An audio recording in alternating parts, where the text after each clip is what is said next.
Hey, thanks everybody for joining me at the Fast Lane. This is your host, Derek Lane. I'm so glad you could join me tonight. Let's intro.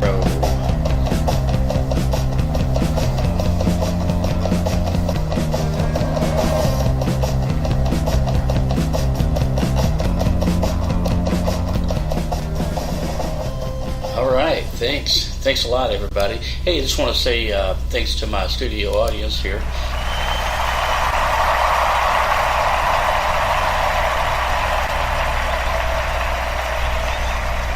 Thank you very much. Thank you very much for joining me tonight. Tonight I'm going to talk about belief system. I think this is very profound, very enabling for people to understand your belief system, why you have a belief system, why it's crucial to understand your belief system, and how it can help you to understand your belief system. Garnering success in life is a belief. Do you believe you can be successful? Maybe, maybe not. People with belief systems, they have strong resistance toward some, strong acceptance toward others. You can identify people's beliefs very simply. I mean, any conversation you can have quickly. People will spill their beliefs on you. But I'm going to delve deeper into the belief system tonight. I'm going to delve into understanding it and understanding what the common thread is with belief systems. From the moment that we enter this world, we start to develop a belief system. Where does it come from? Well, obviously, your parents, your mom and your dad, they're sharing their experiences with you. You understand that. You live through their experiences in the early stages of your life. As you mature, you expand your belief systems. You've got not only siblings, brothers and sisters. For those that have that, they do play a part. Cousins, family, basically. So then you start to realize that peers have opinions, and some of them feel right, some of them feel wrong. So you start to adjust your beliefs based on evidence, based on tradition, based on authority, association, and relevance. So those are some of the factors that help you develop a belief system, that help you guide your belief system. Beliefs, what is a belief? Well, it's an idea that you commit to. And once you commit to an idea, these ideas become stronger and stronger because you associate yourselves with them.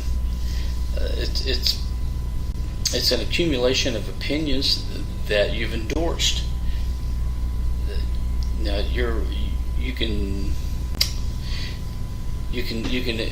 accept these things for what they are. You can always question them, and that's okay. You probably should.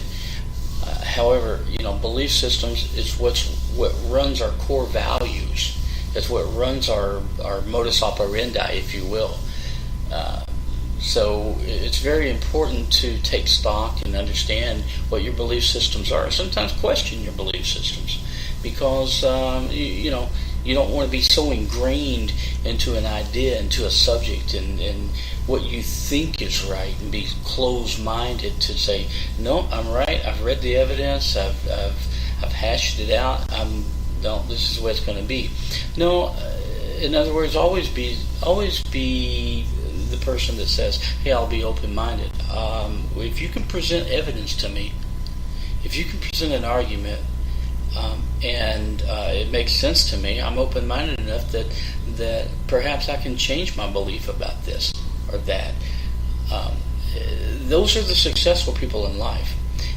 The ones that aren't so staunch to say that I'm not changing. I am not changing. You're a curmudgeon. You're a stick in the mud sometimes, but that's who you are. But no, the successful people aren't that way. Successful people says, hey, I want to learn. And part of learning is developing a belief system that is inherently in line with your deepest core values.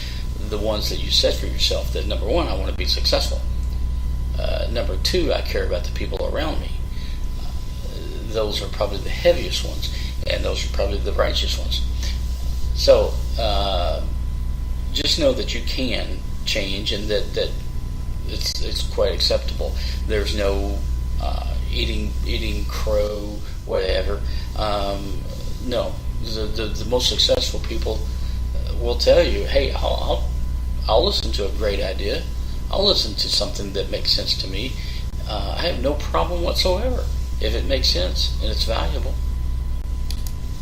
And as a matter of fact, Albert Einstein once said that no problem can be solved on the same level of belief that created the problem. So, proof is that sometimes we have to change our beliefs in order to become the person we want to be, solve a problem, and move forward.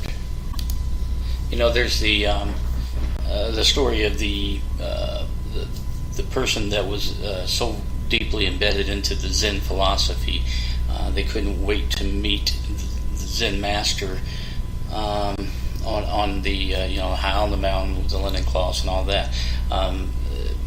And when they finally got to meet the Zen master and basically tell the Zen master how enlightened they were, how they knew everything about Zen, and it went on and on and on about it.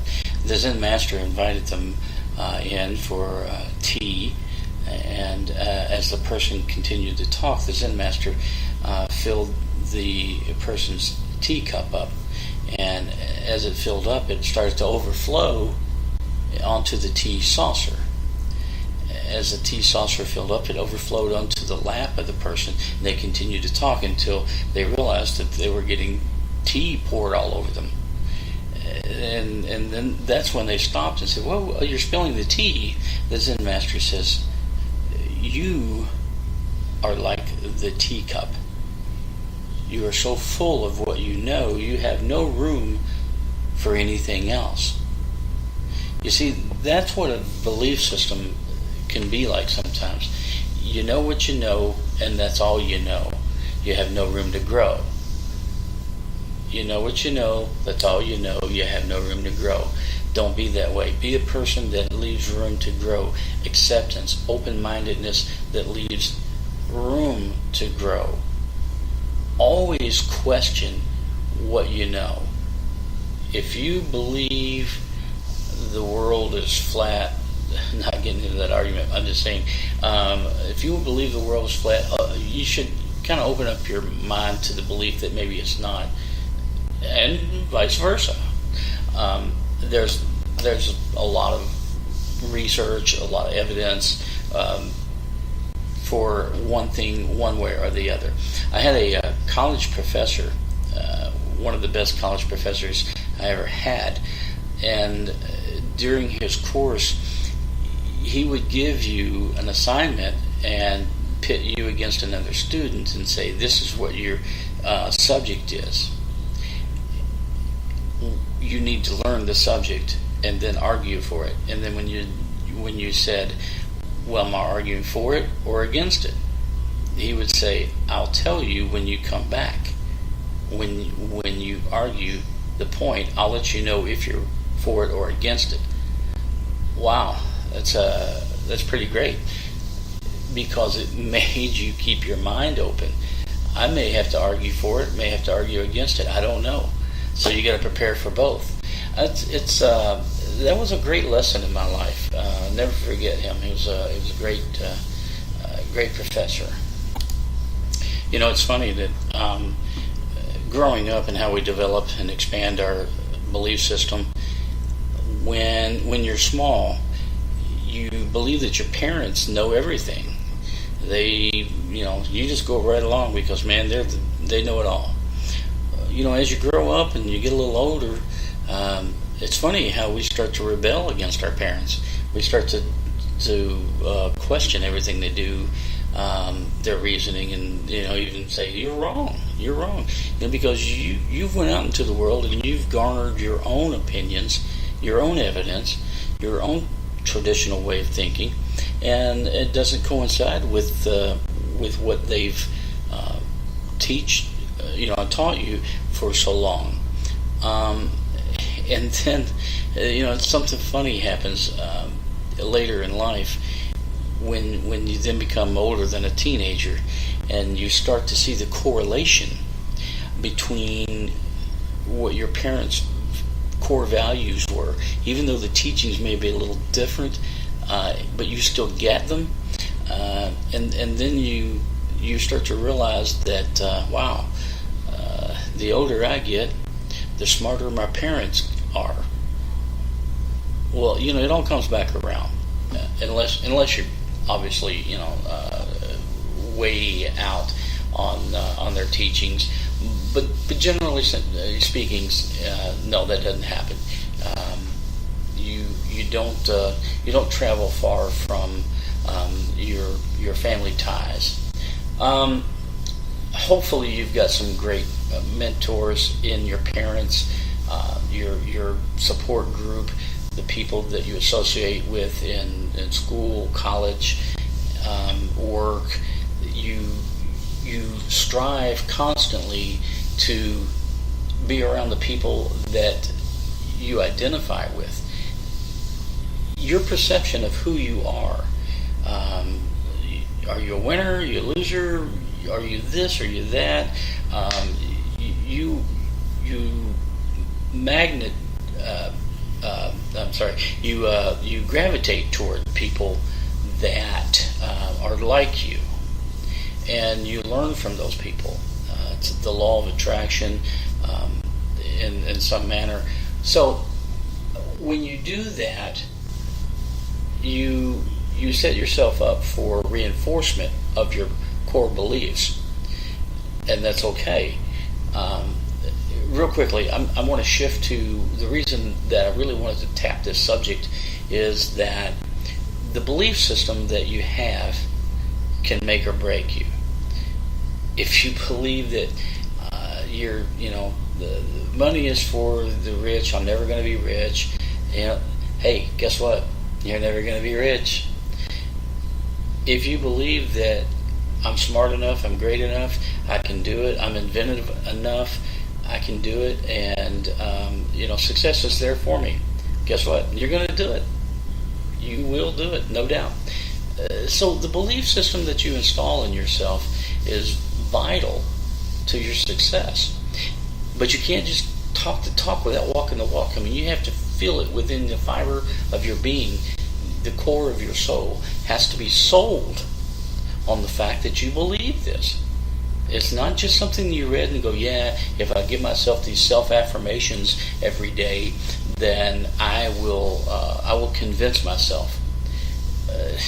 You got to believe it with every fiber in your body that you can accomplish what you want.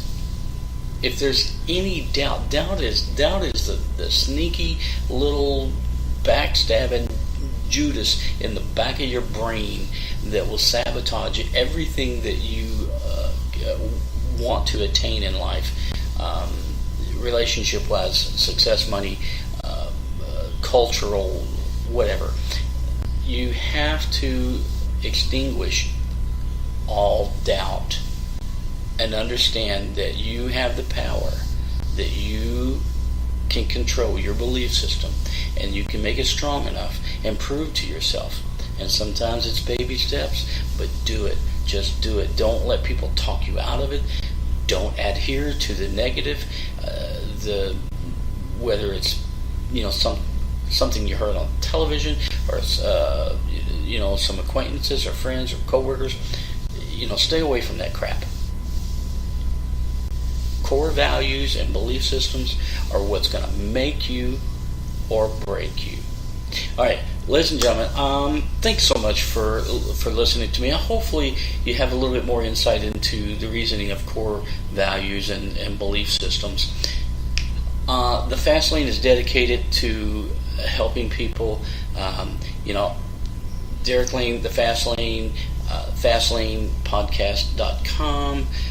You can reach me at the Fastlane PC